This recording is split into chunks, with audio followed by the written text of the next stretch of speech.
Pourquoi les religions se battent pour un Dieu unique? Spinoza explique sans censure. Saviez-vous qu'un philosophe du XVIIe siècle a risqué sa vie pour révéler pourquoi trois religions adorant le même Dieu se massacrent depuis des siècles? Votre présence ici n'est pas un hasard. Vous êtes prêts à découvrir des vérités que les institutions préfèrent cacher. Mais avant tout, posez-vous cette question troublante.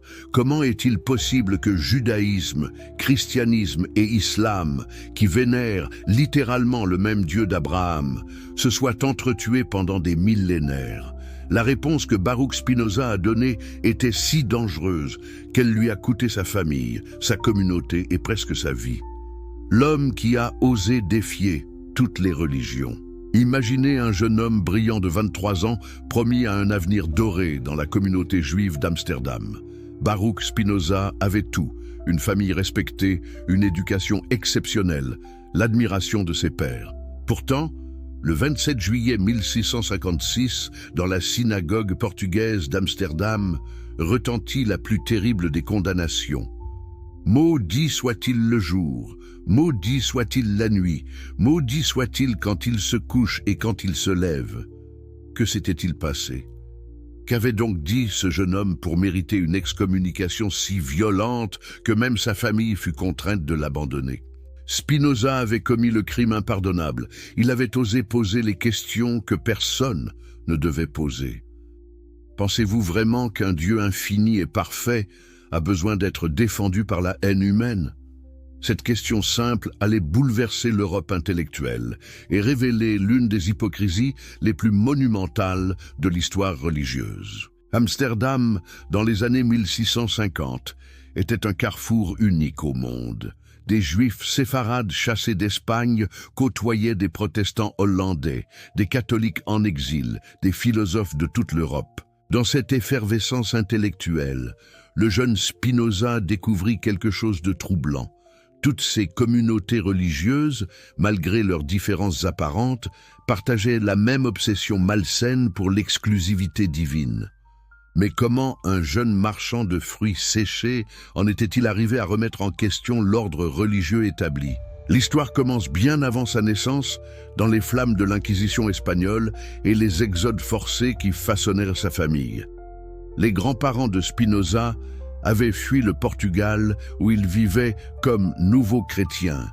Ces juifs convertis de force qui pratiquaient secrètement leur foi ancestrale au risque de finir sur un bûcher. Cette double identité imposée, cette obligation de mentir sur ses convictions les plus profondes pour survivre, marqua profondément la famille Spinoza. Quand vous êtes contraint de simuler une foi que vous ne ressentez pas, quand vous devez applaudir des sermons qui condamnent vos véritables croyances, comment ne pas développer une distance critique envers toute autorité religieuse? Cette expérience familiale de l'hypocrisie institutionnelle allait nourrir les intuitions révolutionnaires du jeune Baruch. Dans la maison familiale, les récits chuchotés évoquaient les bûchers de l'Inquisition, ces spectacles macabres où l'on brûlait vif quiconque refusait l'uniformité religieuse. Mais ils évoquaient aussi les communautés musulmanes d'Andalousie, où juifs, chrétiens et musulmans avaient coexisté pendant des siècles dans une relative harmonie.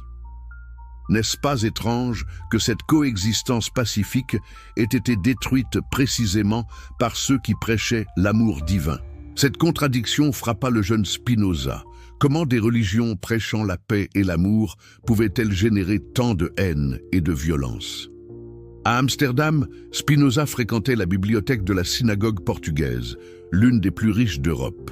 Là, il découvrit non seulement les textes judaïques traditionnels, mais aussi les œuvres des philosophes arabes médiévaux comme Averroès et Avicenne. Ces penseurs musulmans commentaient Aristote avec une liberté intellectuelle qui contrastait violemment avec le dogmatisme de son époque. Mais voici ce qui troubla profondément Spinoza. Ces philosophes musulmans, ces sages juifs comme Maïmonide et les théologiens chrétiens comme Thomas d'Aquin puisaient tous aux mêmes sources grecques et développaient des arguments remarquablement similaires sur la nature divine. Comment des traditions si proches intellectuellement pouvaient-elles se haïr si férocement? Le scandale de la vérité historique. L'éducation rabbinique de Spinoza lui révéla une vérité que les fidèles ordinaires ignorent généralement, l'histoire commune des trois monothéismes abrahamiques. Dans les textes hébraïques qu'il étudiait, Spinoza découvrit que la Bible hébraïque était littéralement la base du christianisme et que le Coran reconnaissait explicitement Moïse et Jésus comme des prophètes authentiques. Réfléchissez un instant à cette réalité stupéfiante. Les trois religions qui s'entretuent depuis 15 siècles vénèrent les mêmes patriarches, racontent les mêmes histoires et adorent le même Dieu. Abraham, Isaac, Jacob, Moïse, David. Tous ces personnages sont sacrés pour les Juifs, les chrétiens et les musulmans. Mais alors, pourquoi cette haine? Pourquoi ces guerres? Pourquoi cette incapacité à reconnaître la fraternité évidente qui devrait unir les enfants spirituels d'Abraham? Spinoza commença à soupçonner que la réponse se trouvait non pas dans les textes sacrés eux-mêmes, mais dans l'usage politique qu'en faisaient les autorités religieuses. En étudiant l'histoire des premiers siècles du christianisme, il découvrit comment une religion de l'amour s'était transformée en instrument de pouvoir impérial. Constantin Ier, empereur romain du IVe siècle, n'était pas devenu chrétien par illumination mystique. Il avait calculé que cette nouvelle religion pourrait unifier un empire en déclin.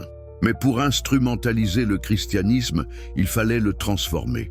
Les premiers chrétiens, ces communautés égalitaires qui partageaient leurs biens et refusaient la violence, ne convenaient pas à un empire militaire. Comment transformer des pacifistes en soldats? Comment faire d'une religion de l'amour une idéologie impériale? La solution fut géniale dans sa perversité, créer l'exclusivité divine. Si les chrétiens étaient le peuple élu de la nouvelle alliance, alors tous les autres, juifs, païens, hérétiques, devenaient des ennemis légitimes de Dieu.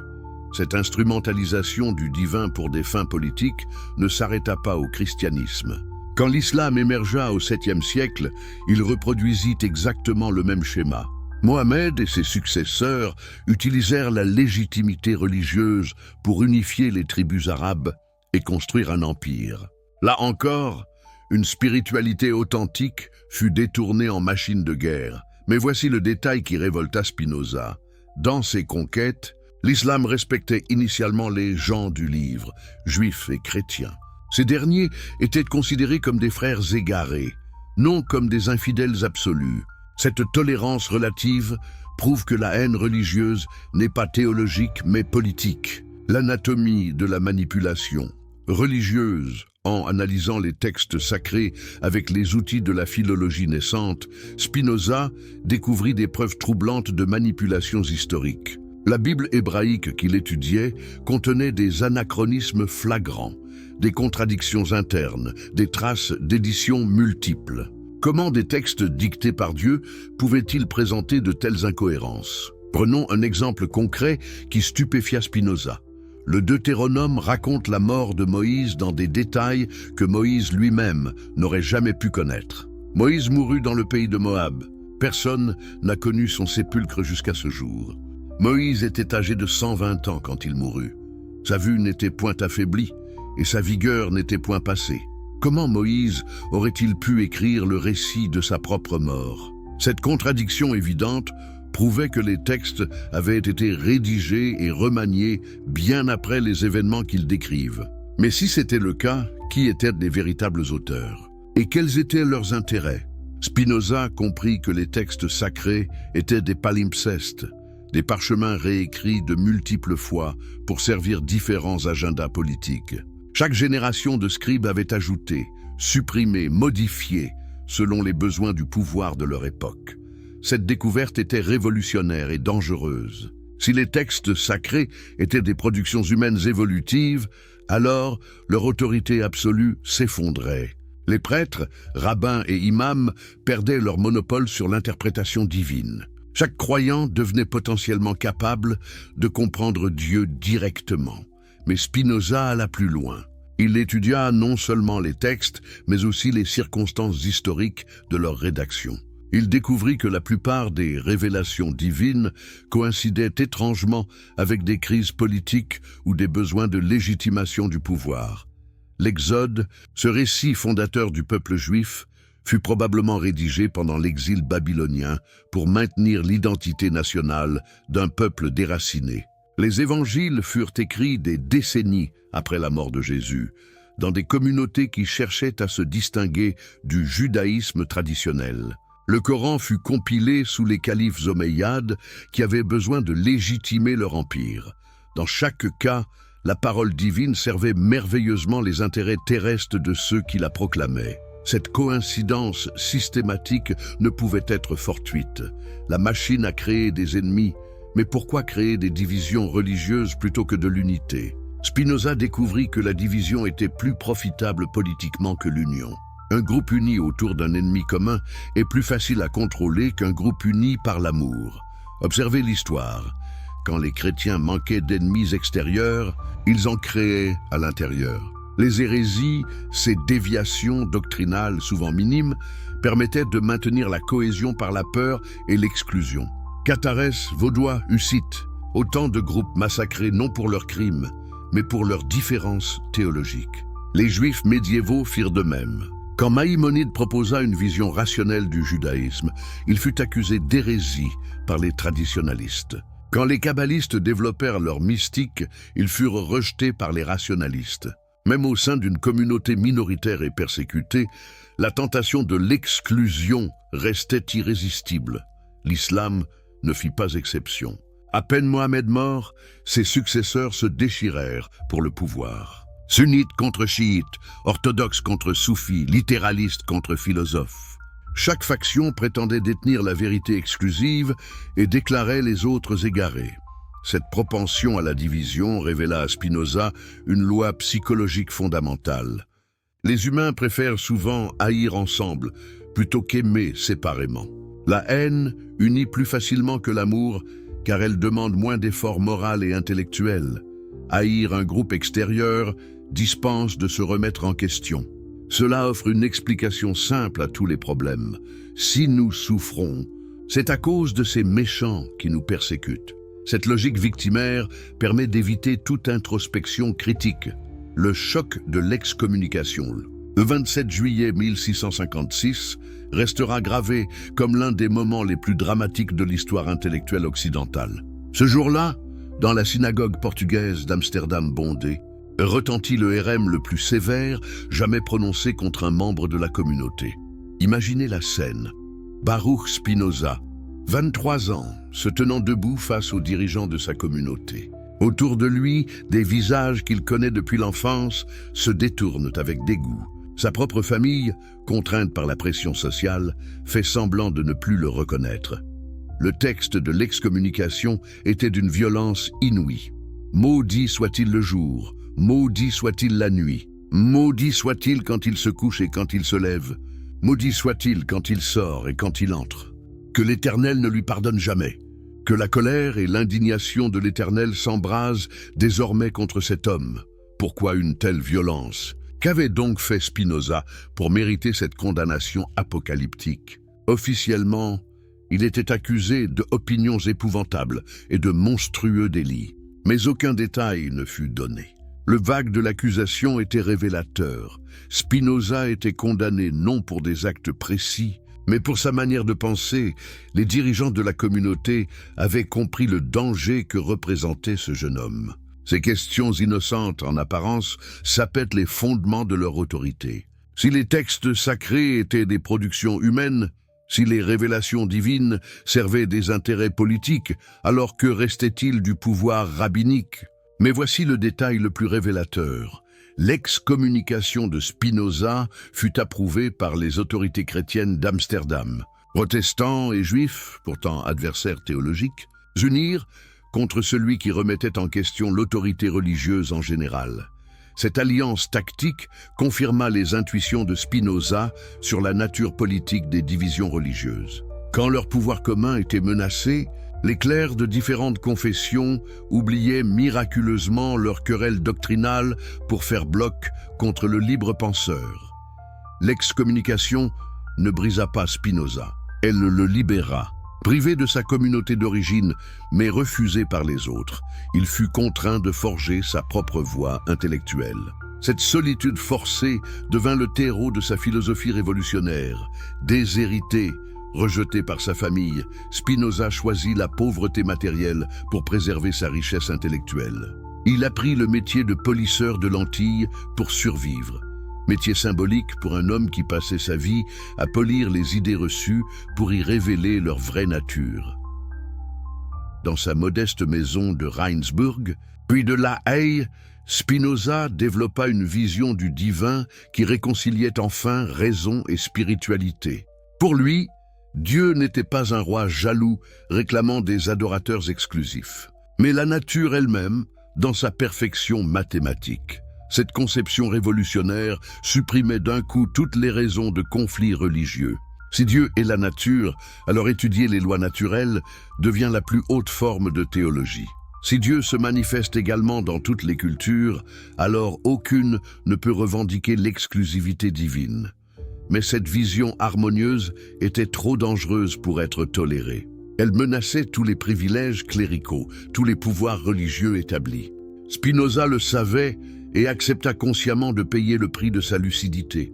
Dites-moi dans les commentaires, cette révélation sur les vraies raisons des conflits religieux change-t-elle votre perspective sur l'histoire? Pensez-vous que Spinoza avait raison de risquer sa vie sociale pour ces vérités? Et surtout, croyez-vous qu'il soit possible aujourd'hui de réconcilier les trois monothéismes autour de leur héritage commun? Si cette plongée historique vous passionne, n'hésitez pas à partager cette vidéo avec vos proches qui s'interrogent sur les origines des conflits religieux. Ensemble, nous pouvons faire connaître ces vérités historiques que peu osent révéler. Connaissez-vous l'histoire la plus dangereuse jamais cachée par les institutions religieuses? Si vous êtes passionné par les révélations qui bouleversent notre compréhension du monde, abonnez-vous sans attendre pour ne rater aucune de ces vérités historiques explosives. Et si vous nous regardez depuis votre téléphone, votre engagement nous aiderait énormément à partager ces découvertes révolutionnaires avec le plus grand nombre. Dites-nous en commentaire de quel pays et à quelle heure découvrez-vous ces secrets que l'histoire officielle a voulu effacer. Votre participation enrichit notre communauté de chercheurs de vérité. La machine de guerre spirituelle. Dévoilée avez-vous déjà imaginé comment une poignée d'hommes astucieux a transformé la quête spirituelle la plus pure en système d'oppression le plus raffiné de l'histoire humaine? Cette métamorphose diabolique ne s'est pas faite du jour au lendemain. Elle résulte d'une stratégie millénaire que Spinoza fut le premier à décortiquer avec une précision chirurgicale. Pour comprendre cette manipulation colossale, remontons aux sources. Dans les premières communautés chrétiennes du 1er siècle, aucune hiérarchie cléricale ne séparait les fidèles de Dieu. Ces assemblées égalitaires partageaient leurs biens, lisaient ensemble les Écritures, célébraient l'Eucharistie dans leur maison. Chaque membre pouvait prophétiser, enseigner, baptiser. Cette démocratie spirituelle réalisait l'idéal évangélique d'une fraternité universelle. Que s'est-il donc passé pour que cette spiritualité libératrice se transforme en instrument de domination? La réponse tient en 3 étapes décisives que Spinoza reconstitua dans ses recherches historiques. L'institutionnalisation constantinienne, la monopolisation sacramentelle et la terreur doctrinale systématique. La première rupture survint avec l'empereur Constantin Ier au début du IVe siècle. Cet homme, qui ne fut baptisé qu'à l'article de la mort, comprit le potentiel politique extraordinaire du christianisme. Comment transformer une secte persécutée en religion d'État, en lui offrant ce qu'elle n'avait jamais eu, le pouvoir temporel?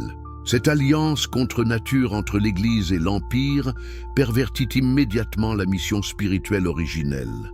Mais Constantin ne se contenta pas d'autoriser le christianisme. Il l'organisa selon le modèle bureaucratique romain. Les évêques devinrent des fonctionnaires impériaux. Les conciles œcuméniques furent convoqués et présidés par l'empereur lui-même. Cette étatisation du christianisme créa une caste cléricale privilégiée dont la survie dépendait désormais des faveurs politiques. Cette transformation institutionnelle eut des conséquences dramatiques. Les évêques, naguère serviteurs de leur communauté, se muèrent progressivement en seigneurs spirituels jaloux de leurs prérogatives. Ils développèrent une théologie de l'autorité sacrée qui légitimait leur domination sur les simples fidèles. Cette sacralisation du pouvoir clérical marquait la fin de l'égalité évangélique primitive. L'exemple de saint Jean Chrysostome illustre parfaitement cette dérive. Cet évêque de Constantinople, réputé pour son éloquence, vivait dans un luxe oriental qui scandalisait les chrétiens fidèles à l'idéal de pauvreté. Quand des moines osèrent critiquer ce faste, ils furent excommuniés et exilés. Cette répression brutale révélait le nouveau visage du christianisme institutionnel. Mais comment justifier théologiquement cette accumulation de richesses et de pouvoir par les successeurs du Christ pauvre? L'Église développa une casuistique sophistiquée qui distinguait pauvreté spirituelle et pauvreté matérielle. Les clercs pouvaient posséder d'immenses fortunes pourvu qu'ils ne s'y attachent pas spirituellement. Cette hypocrisie intellectuelle permettait de concilier l'inconciliable. Cette logique perverse atteignit son apogée avec la doctrine de la pauvreté volontaire. Seuls ceux qui choisissaient librement la pauvreté, moines, ermites, étaient vraiment pauvres au sens évangélique. Les pauvres contraints par les circonstances n'avaient aucun mérite spirituel particulier. Cette inversion cynique transformait la misère subie en échec moral et la richesse accumulée en don divin. L'art diabolique de la peur. Sacré comment? Maintenir cette domination face à des fidèles, naturellement enclins à questionner des contradictions si flagrantes. L'Église médiévale développa alors son arme psychologique la plus redoutable, la terreur sacrée systématique. Cette manipulation des consciences transforma des adultes responsables en enfants terrorisés, acceptant l'inacceptable par pure angoisse existentielle. L'invention du purgatoire au XIIe siècle constitue le chef-d'œuvre de cette stratégie de terreur commercialisée. Contrairement à l'enfer définitif qui ne rapportait rien, le purgatoire offrait une porte de sortie monnayable. Les fidèles pouvaient racheter leurs péchés et ceux de leurs proches défunts, moyennant finances sonnantes et trébuchantes. Imaginez la terreur d'une mère médiévale convaincue que son enfant mort brûlait en purgatoire. Cette femme était prête à tous les sacrifices financiers pour abréger ses souffrances posthumes. L'Église exploitait cyniquement l'amour maternel le plus pur pour alimenter ses caisses sans fond. Cette commercialisation de la douleur parentale révèle l'ampleur de la perversion institutionnelle.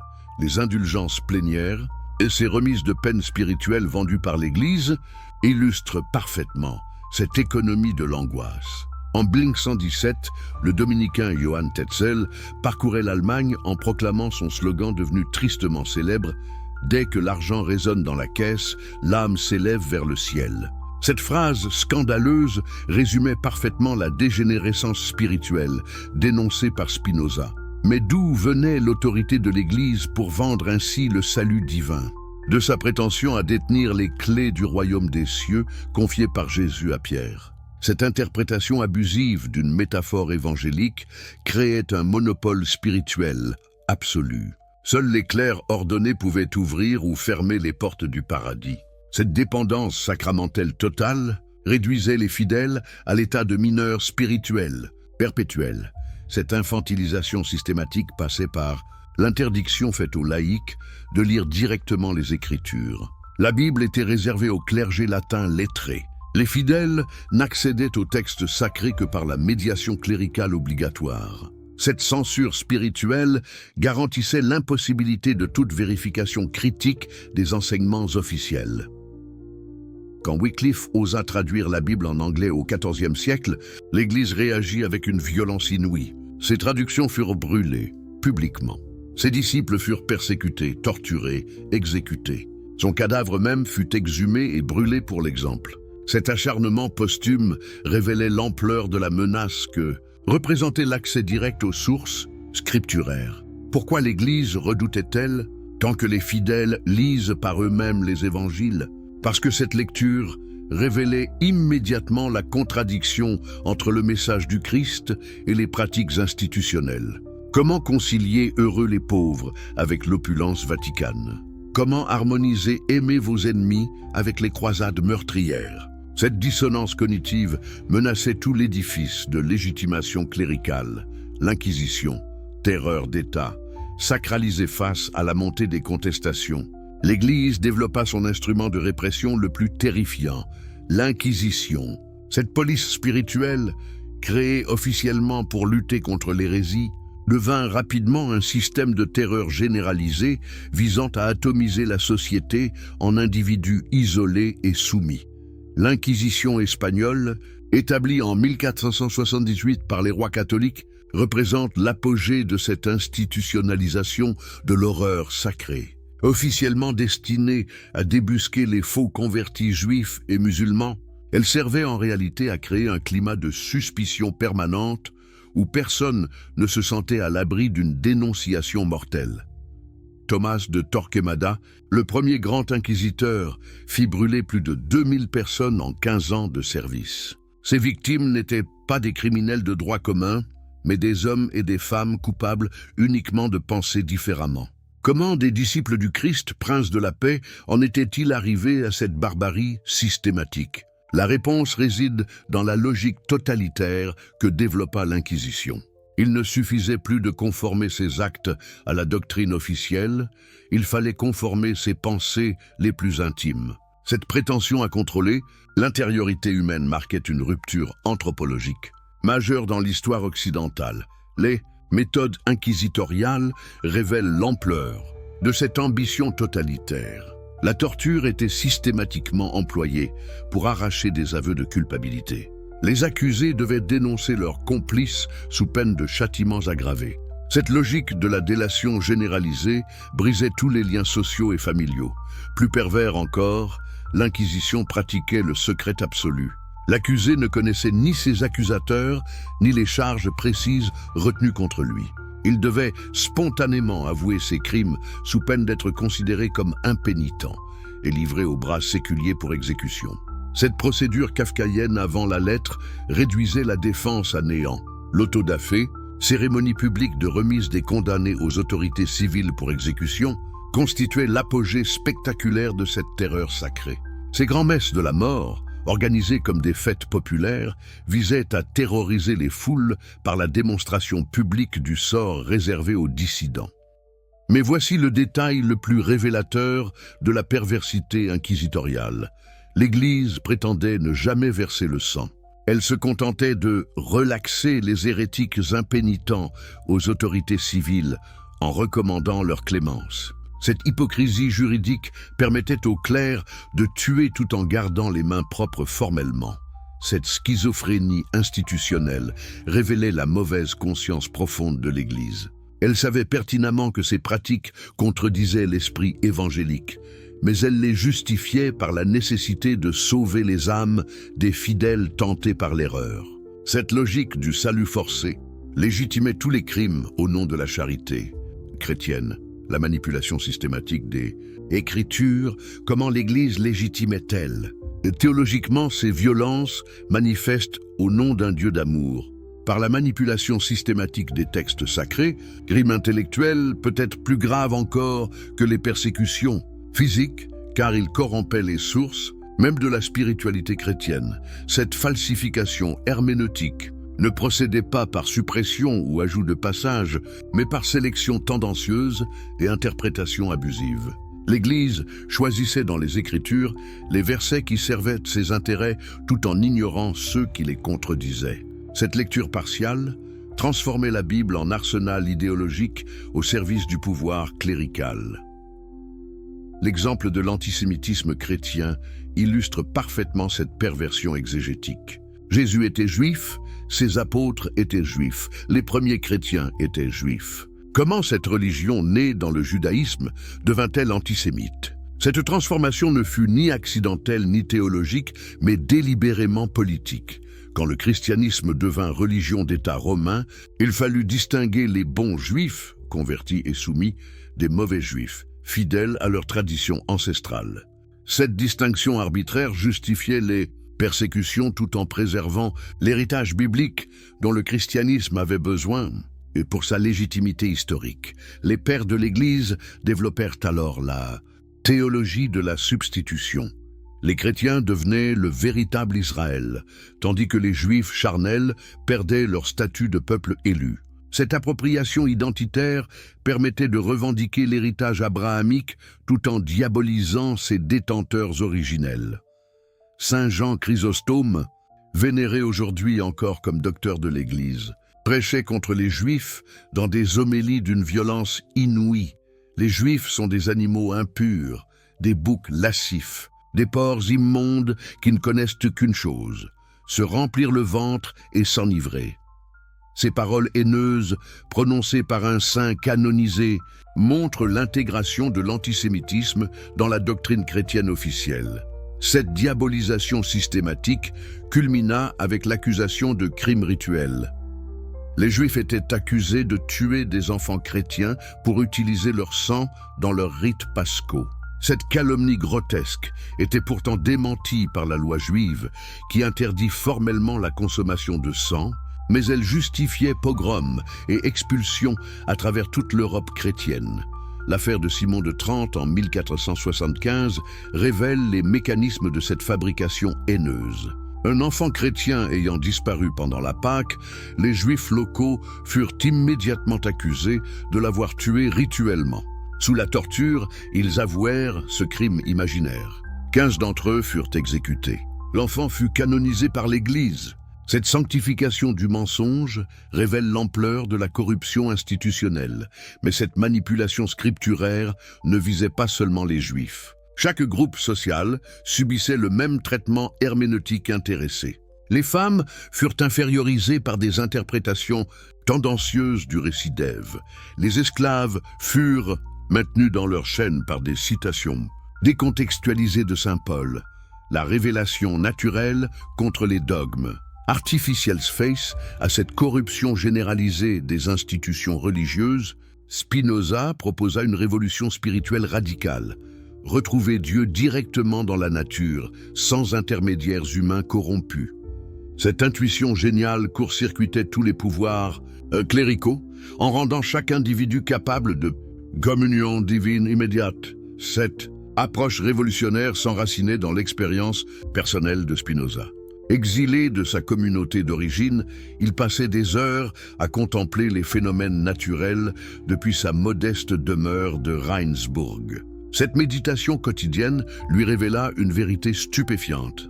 La nature obéit à des lois mathématiques d'une beauté et d'une précision parfaite.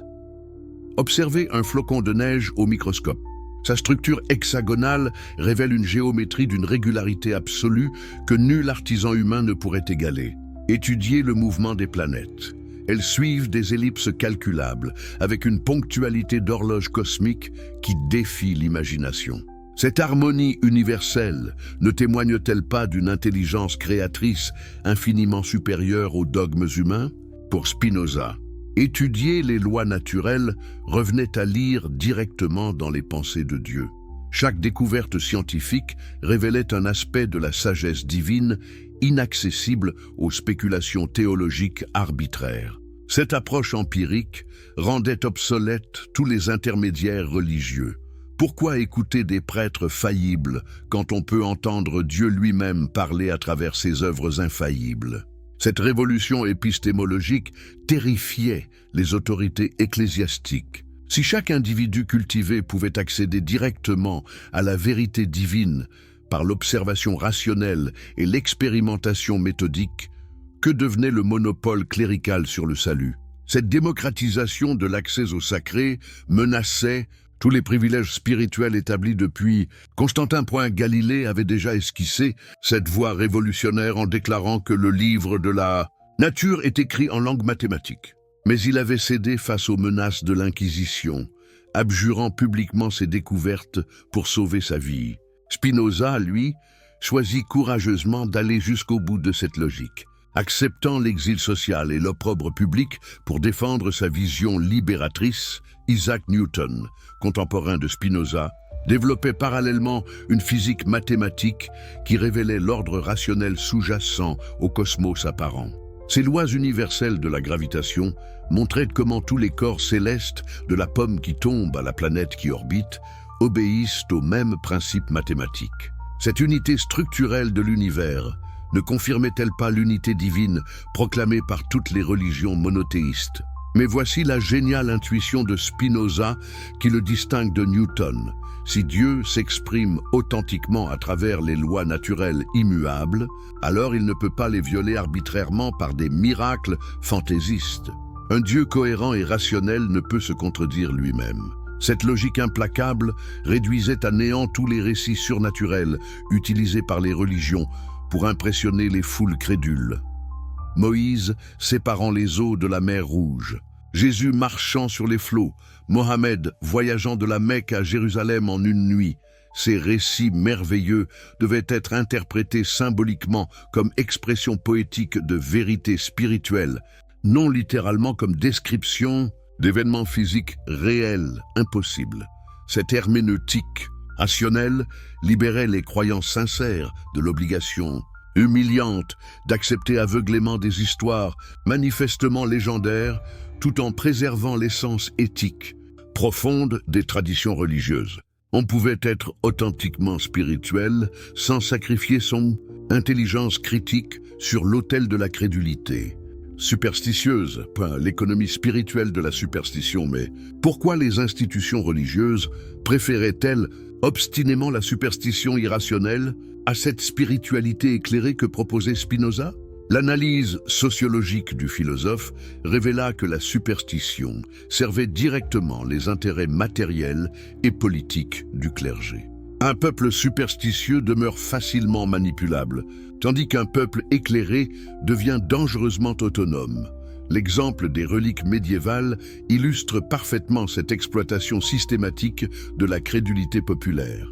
L'Église prétendait posséder des milliers de fragments de la vraie croix du Christ, dispersés dans toute la chrétienté. Si on les rassemblait tous, ils auraient formé une forêt entière. Cette multiplication miraculeuse ne gênait aucunement les pèlerins qui se ruinaient financièrement pour vénérer ces faux authentifiés. Chaque cathédrale, chaque monastère, chaque sanctuaire possédait ces reliques miraculeuses spécialisées qui attiraient les foules et leurs offrandes substantielles. Saint Jacques de Compostelle pour les pèlerinages, Notre-Dame de Lourdes pour les guérisons, la Sainte Tunique de Chartres pour la protection. Cette spécialisation géographique du miracle créait un véritable marché spirituel continental. L'économie européenne médiévale dépendait largement de cette industrie touristique religieuse. Les routes de pèlerinage généraient des flux commerciaux considérables. Hôteliers, restaurateurs, guides, marchands de souvenirs pieux et toute une économie parallèle prospérait sur cette mobilité spirituelle organisée. Mais que se passait quand quelqu'un osait questionner scientifiquement l'authenticité de ces reliques vénérées?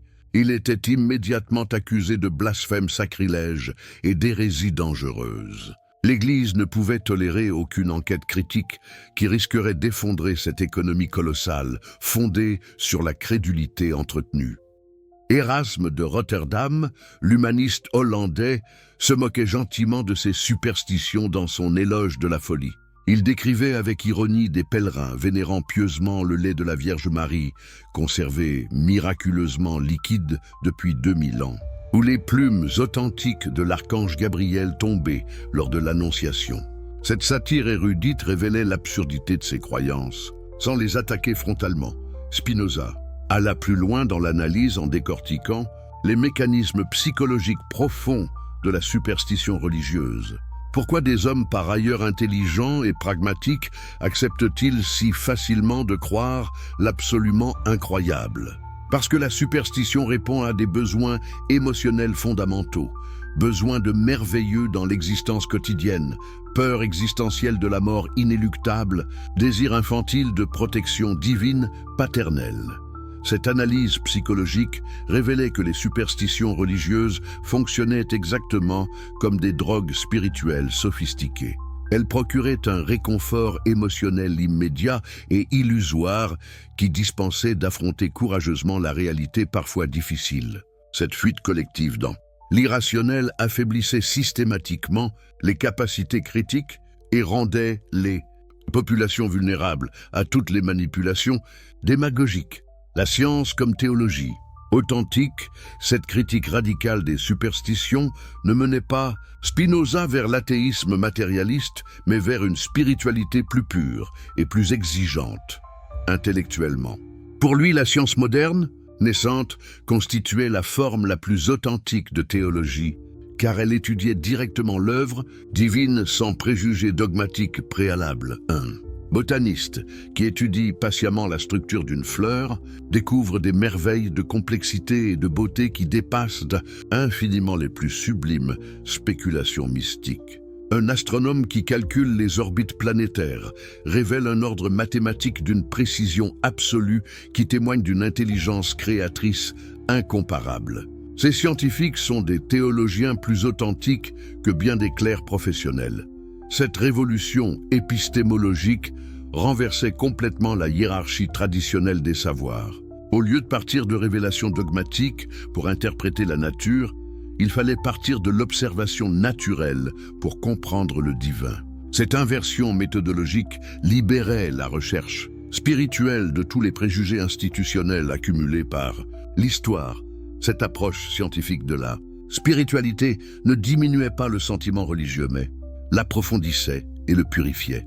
Plus on découvrait les lois naturelles, plus on admirait leur beauté intrinsèque et leur cohérence universelle. Cette admiration rationnelle valait infiniment mieux que l'adoration aveugle de miracles impossibles ou de reliques douteuses. Spinoza anticipait ainsi la synthèse moderne entre science et spiritualité que développeraient plus tard des penseurs comme Einstein. Pour ces esprits supérieurs, l'univers mathématique révélé par la physique moderne témoigne d'une beauté et d'une intelligibilité qui dépassent toutes les conceptions anthropomorphiques traditionnelles de Dieu. Cette vision scientifique de la divinité résolvait enfin le scandale des guerres religieuses qui ensanglantaient l'Europe depuis des siècles. Si Dieu se révèle identiquement dans les lois naturelles accessibles à tous les hommes rationnels, alors aucune tradition particulière ne peut revendiquer d'exclusivité révélationnelle. Cette démocratisation de l'accès au divin rendait caduques toutes les prétentions sectaires. Que pensez-vous de cette analyse révolutionnaire des mécanismes cachés du pouvoir religieux? Ces révélations historiques changent-elles votre perception des institutions spirituelles? Et surtout, croyez-vous possible aujourd'hui de réconcilier authentiquement science et spiritualité dans l'esprit visionnaire de Spinoza? Partagez vos réflexions et n'hésitez pas à faire découvrir cette investigation historique à tous ceux qui s'interrogent sur les vraies origines des conflits religieux qui continuent de déchirer notre monde contemporain. Voulez-vous découvrir comment un seul homme a eu la vision prophétique d'un monde où toutes les religions cesseraient enfin de s'entretuer? Si vous êtes fasciné par les récits qui transforment radicalement notre compréhension de l'histoire humaine, abonnez-vous immédiatement à cette chaîne pour ne manquer aucune de ces révélations extraordinaires. Et si vous nous suivez depuis votre mobile, un petit geste d'engagement nous aiderait énormément à diffuser ces vérités historiques auprès du plus grand nombre. Dites-nous dans les commentaires depuis quel pays et à quelle heure découvrez-vous l'héritage visionnaire de Spinoza. Votre participation enrichit notre communauté internationale de chercheurs de vérité. L'utopie révolutionnaire de la tolérance universelle. Imaginez-vous un instant dans l'Europe du XVIIe siècle, ravagée par 30 ans de guerres religieuses atroces. Des millions de morts pour décider si le pain de communion était vraiment la chair du Christ ou seulement son symbole. Dans ce contexte d'hystérie collective meurtrière, un homme osa rêver l'impossible, et si les différences religieuses, au lieu de diviser l'humanité, pouvaient l'enrichir? Cette vision utopique n'était pas pure fantaisie pour Spinoza. Elle s'enracinait dans sa connaissance exceptionnelle de l'histoire des civilisations et son observation directe des expériences de coexistence pacifique qui avaient existé mais que l'Europe chrétienne avait délibérément oublié. Depuis sa fenêtre de la Haye, Spinoza voyait défiler les réfugiés de toute confession fuyant les persécutions européennes, huguenots français massacrés après la révocation de l'édit de Nantes, anabaptistes allemands pourchassés pour leur pacifisme, juifs polonais échappant aux pogroms cosaques, catholiques anglais discriminés par les lois pénales. Cette humanité souffrante incarnait l'échec tragique du christianisme européen. Mais comment expliquer cette propension apparemment irrésistible des religions à s'entretuer? Spinoza développa une analyse révolutionnaire.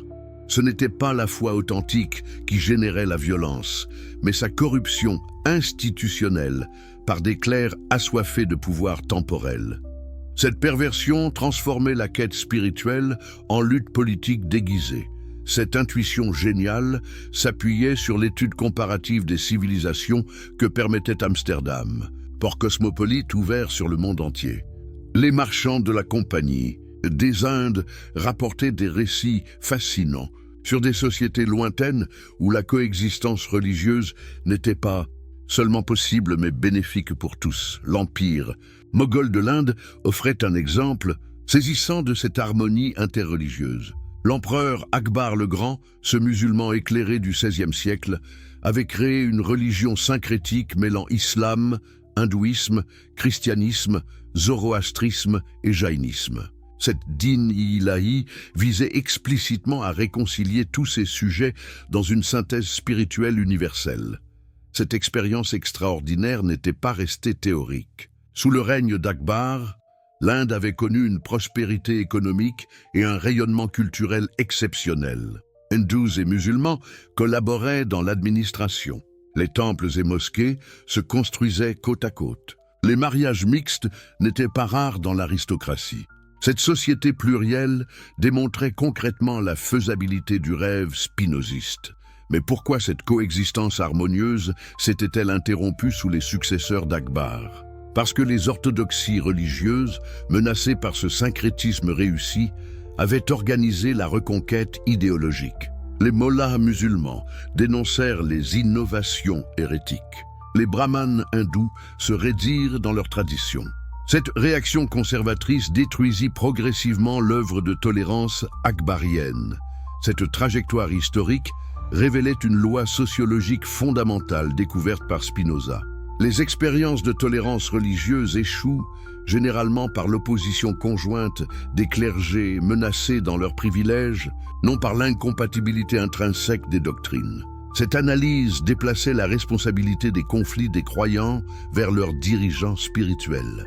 Les modèles oubliés de coexistence pacifique, l'histoire d'Al-Andalus, cette Espagne médiévale où musulmans, juifs et chrétiens avaient cohabité pendant 8 siècles, fascinait particulièrement Spinoza.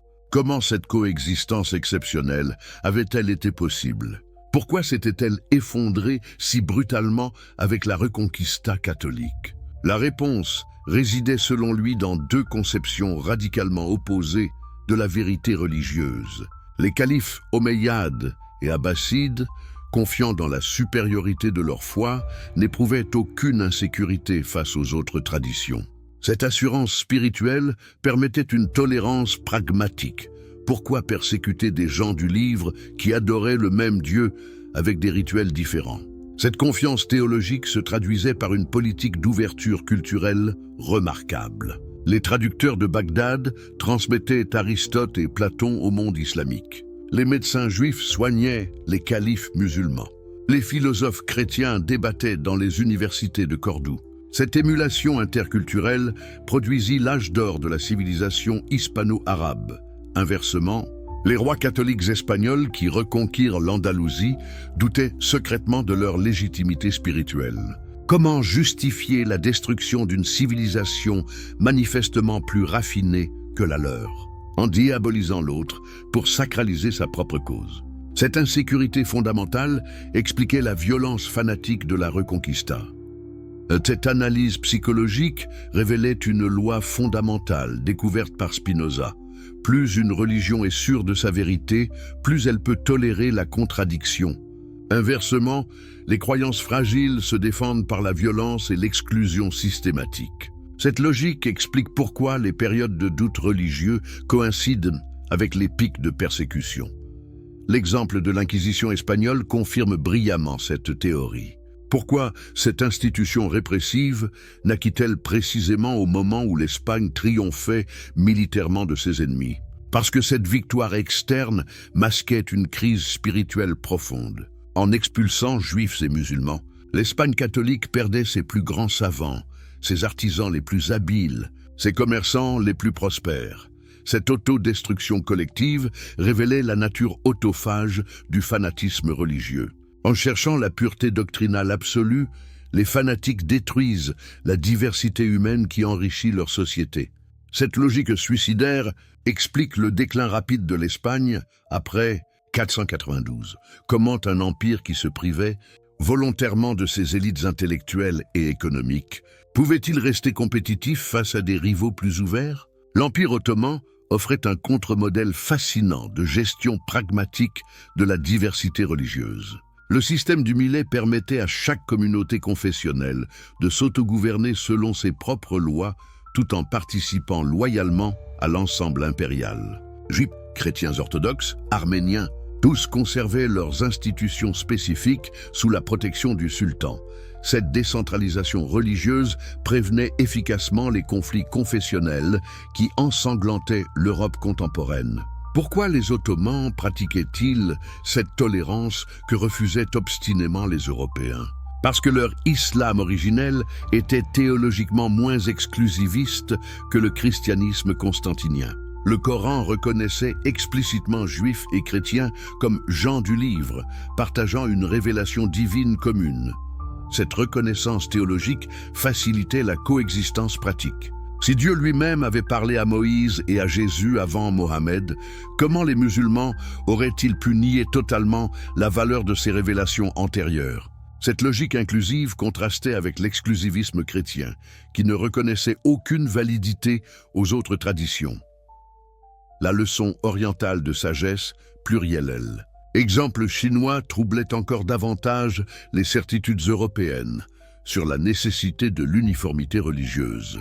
Comment cet empire immense maintenait-il sa cohésion politique sans religion d'État exclusive? Confucianisme, taoïsme et bouddhisme coexistaient paisiblement sous l'autorité impériale sans générer les conflits qui déchiraient l'Occident. Mais chrétiens, cette harmonie trireligieuse prouvait que l'unité politique n'exigeait pas l'uniformité spirituelle. Mieux encore, cette diversité complémentaire enrichissait la civilisation chinoise, le confucianisme pour l'ordre social, le taoïsme pour l'harmonie naturelle, le bouddhisme pour la compassion universelle. Cette synthèse pragmatique surpassait les monothéismes exclusivistes européens. Les jésuites présents en Chine rapportaient des témoignages ambigus sur cette civilisation, troublante pour leur certitude chrétienne. D'un côté, ils admiraient toute sa sophistication intellectuelle, sa morale raffinée, son administration efficace. De l'autre, ils s'inquiétaient de son indifférence souveraine aux querelles théologiques qui passionnaient l'Europe. Cette sérénité religieuse révélait-elle une sagesse supérieure ou un paganisme subtil? Spinoza penchait résolument pour la première interprétation. Cette civilisation millénaire qui avait survécu à tous les empires contemporains possédait sûrement des secrets de sagesse que l'Europe gagnerait à comprendre et à imiter.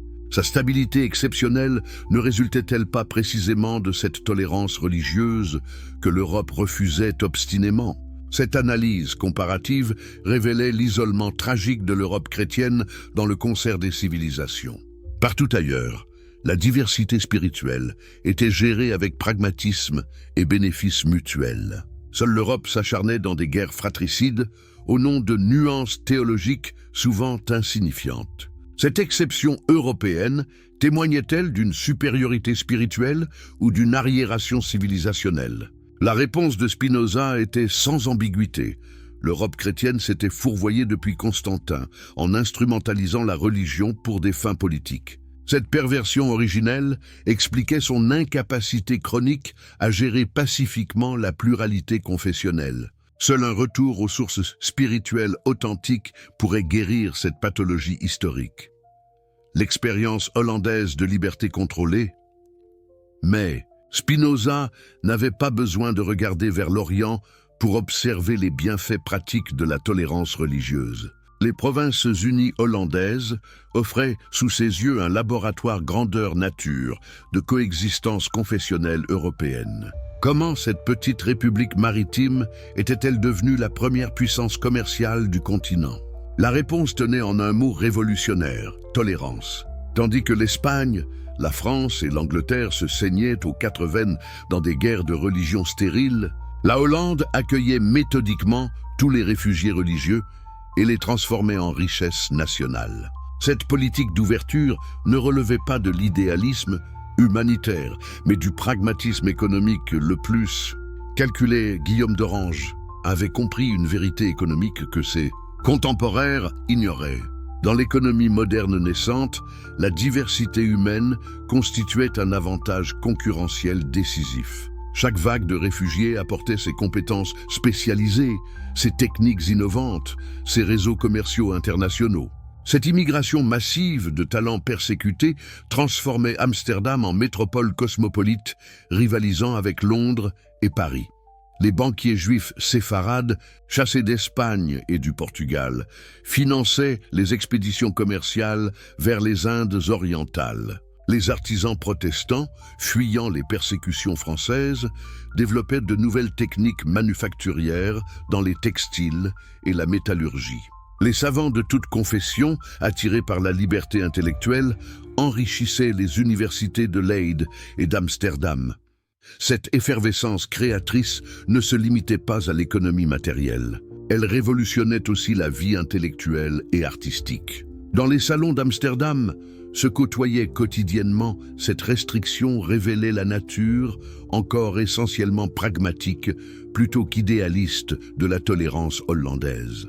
On acceptait les différences religieuses parce qu'elles enrichissaient économiquement la nation.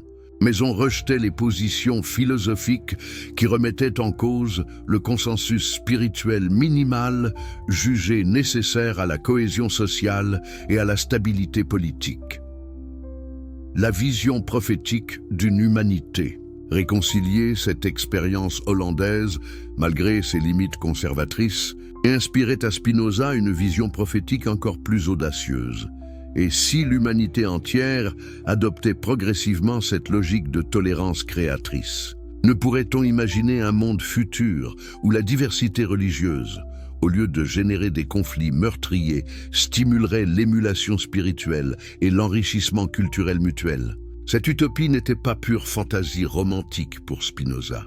Elle s'appuyait sur sa compréhension profonde de la nature humaine fondamentale. Les hommes sont naturellement sociables et coopératifs quand ils ne se sentent pas existentiellement menacés dans leur identité. C'est la peur artificielle de l'autre, savamment entretenue par des démagogues intéressés, qui transforme les différences enrichissantes en hostilités destructrices. Or, cette peur de l'altérité religieuse repose sur un malentendu fondamental soigneusement entretenu par les institutions cléricales. Chaque tradition spirituelle authentique développe des réponses particulières mais convergentes aux questions universelles de l'existence humaine. D'où venons-nous? Comment devons-nous vivre? Que nous arrive-t-il après la mort? Cette diversité des réponses culturelles enrichit le patrimoine spirituel de l'humanité au lieu de l'appauvrir par des querelles stériles ou catholiques libéraux, protestants éclairés, juifs philosophes, libres penseurs de toute l'Europe. Cette émulation interculturelle permanente nourrissait une créativité exceptionnelle dans tous les domaines. Rembrandt peignait des rabbins avec autant de respect et de profondeur psychologique que des pasteurs ou des bourgeois calvinistes. Just van de Vondel, le plus grand poète hollandais, s'inspirait indifféremment de la Bible hébraïque, des tragiques grecs et des mystiques chrétiens. Cette synthèse culturelle inédite annonçait l'esprit des Lumières qui éclairerait l'Europe du siècle suivant. Mais cette tolérance hollandaise révélait aussi ses limites structurelles. Si toutes les confessions chrétiennes coexistaient relativement paisiblement, l'athéisme restait suspect et le matérialisme philosophique dangereux pour l'ordre public. Spinoza en fit l'amère expérience quand ses thèses panthéistes furent jugées incompatibles avec tout théisme traditionnel et socialement acceptable. Imaginez une bibliothèque universelle rassemblant harmonieusement les sagesses de tous les peuples, les Upanishads hindous dialoguant avec les évangiles chrétiens, les sourates coraniques éclairant les sentences confucéennes, la Kabbale juive enrichissant les mystiques soufis. les philosophes grecs conversant avec les sages bouddhistes. Cette synthèse encyclopédique révélerait enfin l'unité profonde de la quête spirituelle humaine par-delà ses expressions culturelles particulières. Cette vision encyclopédique anticipait remarquablement les projets des Lumières naissantes. Voltaire collectionnerait bientôt les récits de voyageurs pour démontrer l'universalité de la morale naturelle par-delà les particularismes religieux. Diderot et d'Alembert rassembleraient dans leur encyclopédie monumentale tous les savoirs humains sans discrimination confessionnelle ni hiérarchisation dogmatique. Ces entreprises intellectuelles réalisaient partiellement le rêve spinoziste d'une synthèse universelle des sagesses humaines. Mais Spinoza allait philosophiquement plus loin que ses successeurs des Lumières.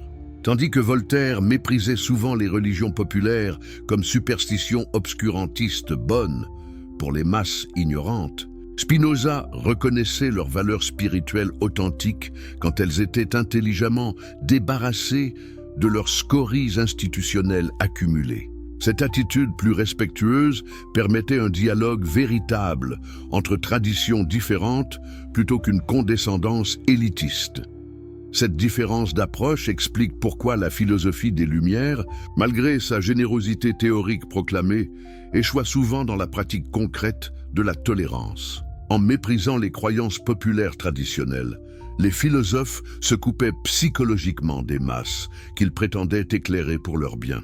Spinoza évitait cet écueil aristocratique en distinguant soigneusement l'essence spirituelle, éternelle des religions de leur corruption historique contingente. La révolution spirituelle, post-institutionnelle, mais comment réaliser concrètement cette réconciliation universelle des traditions spirituelles antagonistes ? Spinoza esquissait une révolution religieuse radicale dont nous percevons aujourd'hui les premiers signes.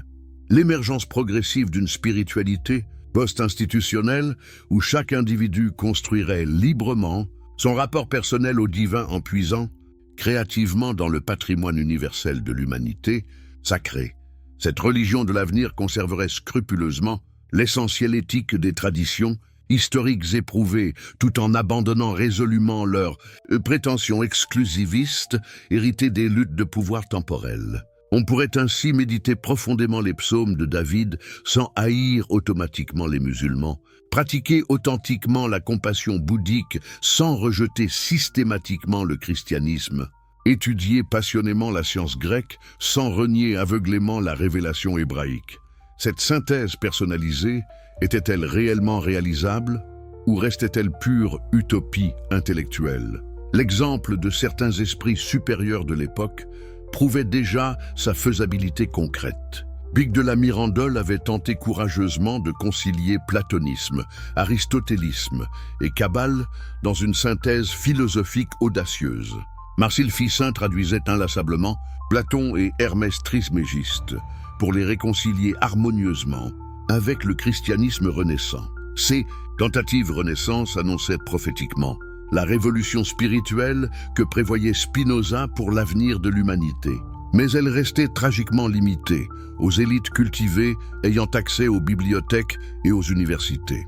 Comment démocratiser cette approche synthétique pour en faire bénéficier l'humanité entière et non seulement quelques privilégiés intellectuels? Cette question hantait Spinoza qui refusait catégoriquement de réserver la vérité spirituelle à une aristocratie savante. Sa réponse révolutionnaire tenait dans l'éducation universelle généralisée.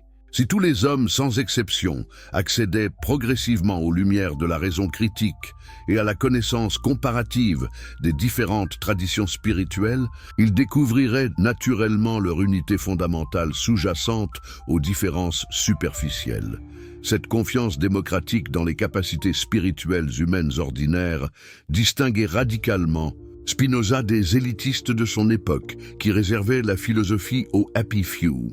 Cette foi égalitaire s'appuyait directement sur son expérience personnelle.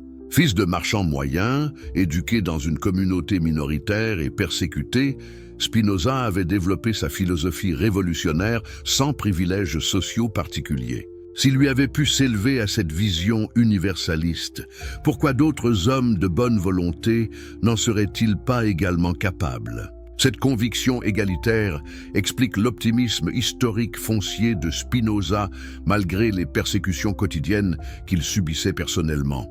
Il croyait sincèrement que l'humanité évoluait lentement, mais sûrement vers plus de rationalité collective et de tolérance mutuelle. Les guerres de religion de son époque lui semblaient les derniers soubresauts douloureux d'un monde théologico-politique agonisant.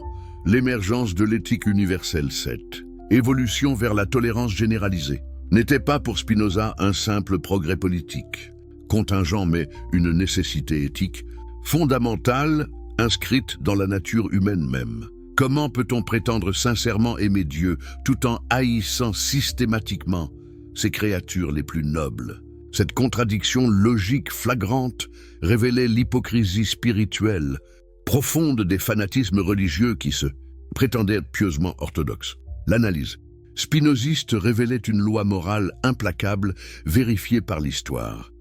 Plus on s'élève authentiquement dans l'ordre spirituel, plus on devient naturellement tolérant et bienveillant envers autrui.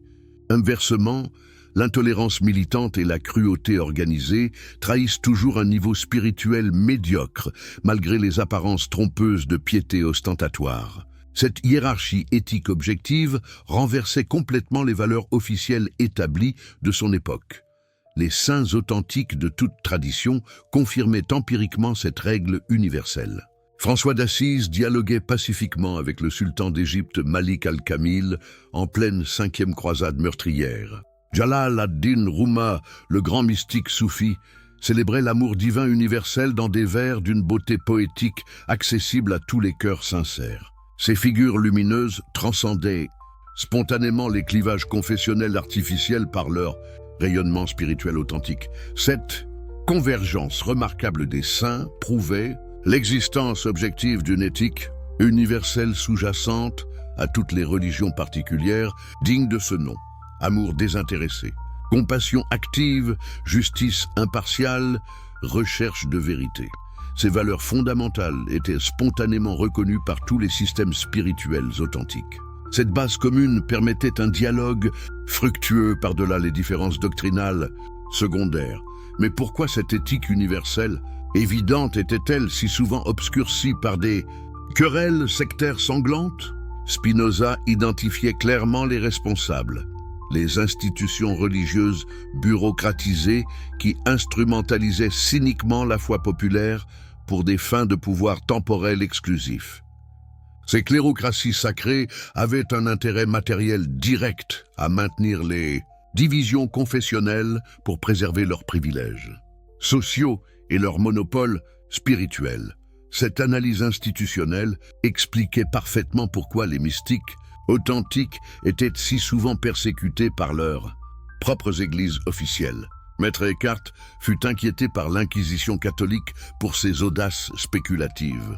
Al-Hallaj fut crucifié par les autorités musulmanes orthodoxes pour ses extases unionistes. Ces persécutions récurrentes révélaient l'hostilité structurelle foncière des institutions cléricales envers la spiritualité authentique qui menaçait leur médiation.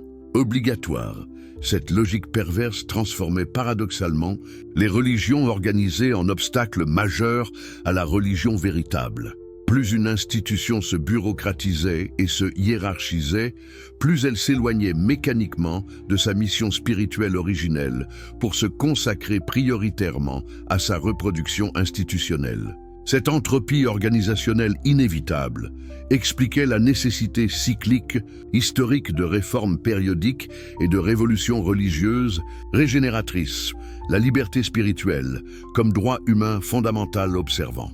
Lucidement ces cycles répétitifs de corruption et de régénération spirituelle, Spinoza entrevoyait prophétiquement l'avenir religieux probable de l'humanité. Les institutions traditionnelles sclérosées, progressivement minées par leurs contradictions internes insolubles, céderaient inéluctablement la place à des formes plus libres et plus authentiques de spiritualité individuelle et communautaire. Cette révolution ne serait pas brutale et traumatisante, mais progressive et organique. Déjà, des signes avant-coureurs encourageants apparaissaient dans l'Europe de son temps. Les guerres de religion s'essoufflaient par épuisement mutuel des belligérants. Les intellectuels développaient une approche plus critique et comparative des traditions religieuses héritées. La science moderne révélait l'ordre mathématique harmonieux sous-jacent à la création divine, apparemment chaotique. Cette analyse psychologique révélait une loi fondamentale découverte par Spinoza. Plus une religion est sûre de sa vérité, plus elle peut tolérer la contradiction. Inversement, les croyances fragiles se défendent par la violence et l'exclusion systématique. Cette logique explique pourquoi les périodes de doute religieux coïncident avec les pics de persécution. L'exemple de l'Inquisition espagnole confirme brillamment cette théorie. Pourquoi cette institution répressive naquit-elle précisément au moment où l'Espagne triomphait militairement de ses ennemis? Parce que cette victoire externe masquait une crise spirituelle profonde. En expulsant juifs et musulmans, l'Espagne catholique perdait ses plus grands savants, ses artisans les plus habiles, ses commerçants les plus prospères. Cette autodestruction collective révélait la nature autophage du fanatisme religieux. En cherchant la pureté doctrinale absolue, les fanatiques détruisent la diversité humaine qui enrichit leur société. Cette logique suicidaire explique le déclin rapide de l'Espagne après 492. Comment un empire qui se privait volontairement de ses élites intellectuelles et économiques pouvait-il rester compétitif face à des rivaux plus ouverts? L'Empire ottoman offrait un contre-modèle fascinant de gestion pragmatique de la diversité religieuse. Le système du Millet permettait à chaque communauté confessionnelle de s'autogouverner selon ses propres lois tout en participant loyalement à l'ensemble impérial. Juifs, chrétiens orthodoxes, arméniens, tous conservaient leurs institutions spécifiques sous la protection du sultan. Cette décentralisation religieuse prévenait efficacement les conflits confessionnels qui ensanglantaient l'Europe contemporaine. Pourquoi les Ottomans pratiquaient-ils cette tolérance que refusaient obstinément les Européens? Parce que leur islam originel était théologiquement moins exclusiviste que le christianisme constantinien. Le Coran reconnaissait explicitement juifs et chrétiens comme gens du livre, partageant une révélation divine commune. Cette reconnaissance théologique facilitait la coexistence pratique. Si Dieu lui-même avait parlé à Moïse et à Jésus avant Mohammed, comment les musulmans auraient-ils pu nier totalement la valeur de ces révélations antérieures? Cette logique inclusive contrastait avec l'exclusivisme chrétien, qui ne reconnaissait aucune validité aux autres traditions. La leçon orientale de sagesse, plurielle. Exemple chinois troublait encore davantage les certitudes européennes sur la nécessité de l'uniformité religieuse. Comment cet empire immense maintenait-il sa cohésion politique sans religion d'État exclusive? Confucianisme, taoïsme et bouddhisme coexistaient paisiblement sous l'autorité impériale sans générer les conflits qui déchiraient l'Occident. Mais chrétiens, cette harmonie trireligieuse prouvait que l'unité politique n'exigeait pas l'uniformité spirituelle. Mieux encore, cette diversité complémentaire enrichissait la civilisation chinoise, le confucianisme pour l'ordre social, le taoïsme pour l'harmonie naturelle, le bouddhisme pour la compassion universelle.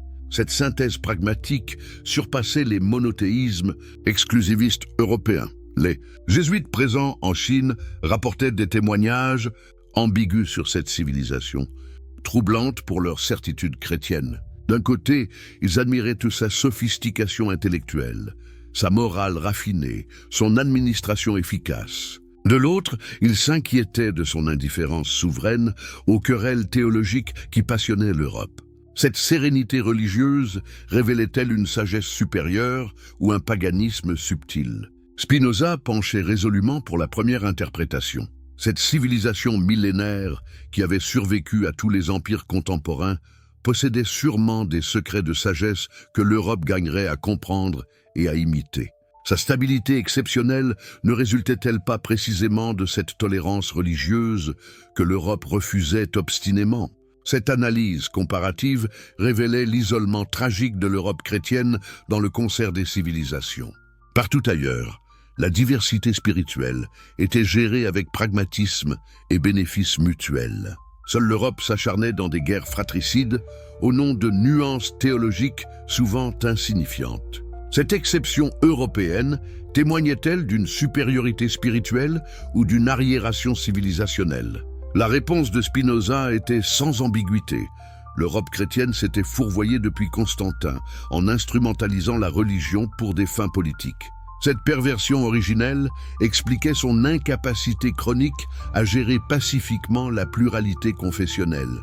Seul un retour aux sources spirituelles authentiques pourrait guérir cette pathologie historique. L'expérience hollandaise de liberté contrôlée. Mais Spinoza n'avait pas besoin de regarder vers l'Orient pour observer les bienfaits pratiques de la tolérance religieuse. Les Provinces-Unies hollandaises offraient sous ses yeux un laboratoire grandeur nature de coexistence confessionnelle européenne. Comment cette petite république maritime était-elle devenue la première puissance commerciale du continent? La réponse tenait en un mot révolutionnaire, tolérance. Tandis que l'Espagne, la France et l'Angleterre se saignaient aux quatre veines dans des guerres de religion stériles, la Hollande accueillait méthodiquement tous les réfugiés religieux et les transformait en richesse nationale. Cette politique d'ouverture ne relevait pas de l'idéalisme humanitaire, mais du pragmatisme économique le plus calculé. Guillaume d'Orange avait compris une vérité économique que ses contemporains ignoraient. Dans l'économie moderne naissante, la diversité humaine constituait un avantage concurrentiel décisif. Chaque vague de réfugiés apportait ses compétences spécialisées, ses techniques innovantes, ses réseaux commerciaux internationaux. Cette immigration massive de talents persécutés transformait Amsterdam en métropole cosmopolite, rivalisant avec Londres et Paris. Les banquiers juifs séfarades, chassés d'Espagne et du Portugal, finançaient les expéditions commerciales vers les Indes orientales. Les artisans protestants, fuyant les persécutions françaises, développaient de nouvelles techniques manufacturières dans les textiles et la métallurgie. Les savants de toute confession, attirés par la liberté intellectuelle, enrichissaient les universités de Leyde et d'Amsterdam. Cette effervescence créatrice ne se limitait pas à l'économie matérielle. Elle révolutionnait aussi la vie intellectuelle et artistique. Dans les salons d'Amsterdam, se côtoyait quotidiennement cette restriction révélait la nature, encore essentiellement pragmatique, plutôt qu'idéaliste de la tolérance hollandaise. On acceptait les différences religieuses parce qu'elles enrichissaient économiquement la nation. Mais on rejetait les positions philosophiques qui remettaient en cause le consensus spirituel minimal jugé nécessaire à la cohésion sociale et à la stabilité politique. La vision prophétique d'une humanité. Réconcilier cette expérience hollandaise, malgré ses limites conservatrices, inspirait à Spinoza une vision prophétique encore plus audacieuse. Et si l'humanité entière adoptait progressivement cette logique de tolérance créatrice, ne pourrait-on imaginer un monde futur où la diversité religieuse, au lieu de générer des conflits meurtriers, stimulerait l'émulation spirituelle et l'enrichissement culturel mutuel? Cette utopie n'était pas pure fantaisie romantique pour Spinoza.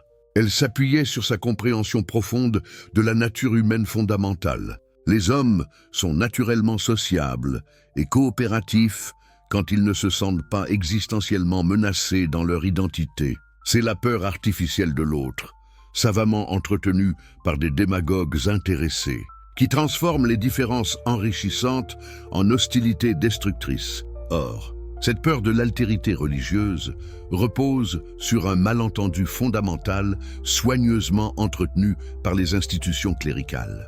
Chaque tradition spirituelle authentique développe des réponses particulières mais convergentes aux questions universelles de l'existence humaine. D'où venons-nous? Comment devons-nous vivre? Que nous arrive-t-il après la mort? Cette diversité des réponses culturelles enrichit le patrimoine spirituel de l'humanité au lieu de l'appauvrir par des querelles stériles ou catholiques libéraux, protestants éclairés, juifs philosophes, libres penseurs de toute l'Europe. Cette émulation interculturelle permanente nourrissait une créativité exceptionnelle dans tous les domaines. Rembrandt peignait des rabbins avec autant de respect et de profondeur, psychologique que des pasteurs ou des bourgeois calvinistes. Just van de Vondel, le plus grand poète hollandais, s'inspirait indifféremment de la Bible hébraïque, des tragiques grecs et des mystiques chrétiens.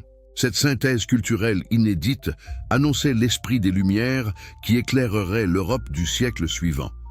Mais cette tolérance hollandaise révélait aussi ses limites structurelles. Si toutes les confessions chrétiennes coexistaient relativement paisiblement, l'athéisme restait suspect et le matérialisme philosophique dangereux pour l'ordre public. Spinoza en fit l'amère expérience quand ses thèses panthéistes furent jugées incompatibles avec tout théisme traditionnel et socialement acceptable.